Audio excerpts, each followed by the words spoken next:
السلام علیکم ورحمۃ اللہ وبرکاتہ۔ عرب کے مشہور عالم ڈاکٹر عائض ابن عبداللہ القرنی لکھتے ہیں، واش روم کی صفائی پر کوئی سمجھوتا نہیں اور بیت الخلاء کو مستقل بنیادوں پر صاف ستھرا اور بدبو سے پاک رکھیے۔ رات کو سونے سے پہلے لیٹرین کو صاف رکھنے کا اہتمام کیجیے۔ واش روم کا دروازہ ہر وقت اور مستقل بنیادوں پر بند رکھنے کا اہتمام کیجیے۔ واش روم میں کپڑے اتار کر لٹکے نہ رہنے دیجیے۔ ایک رات کے لیے لٹکے رہنے والے کپڑوں میں جتنی منفی توانائی بڑھ جاتی ہے اس کا خاتمہ تقریباً ناممکن ہے۔ کم از کم 72 گھنٹے ڈوب میں لٹکانے سے کچھ خلاصی ممکن ہے۔ میلے کپڑوں کو ہمیشہ واش روم سے باہر کسی ٹوکری میں رکھنے کا اہتمام کیجیے۔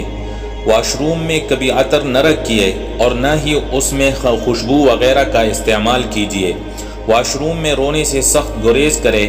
ایسا کرنا شیاطین کو کھلی دعوت دینا ہے کہ وہ آپ کے جسم میں داخل ہو جائے یا وہ آپ کے جسم کو جکڑ لے۔ علاوہ ازیں رزق یا شادی میں دیر ہوتی چلی جاتی ہے، زندگی میں مشکلات بڑھتی جاتی ہے، بغیر سبب غم اور افسردگی کا احساس ہوتا ہے اور تشنج یا مرگی تک ہو سکتی ہے۔ کوشش کی جائے کہ واش روم رہائشی کمروں سے کچھ فاصلے پر ہو، کیونکہ یہ شیاطین کی آماج گاہ ہوتی ہے۔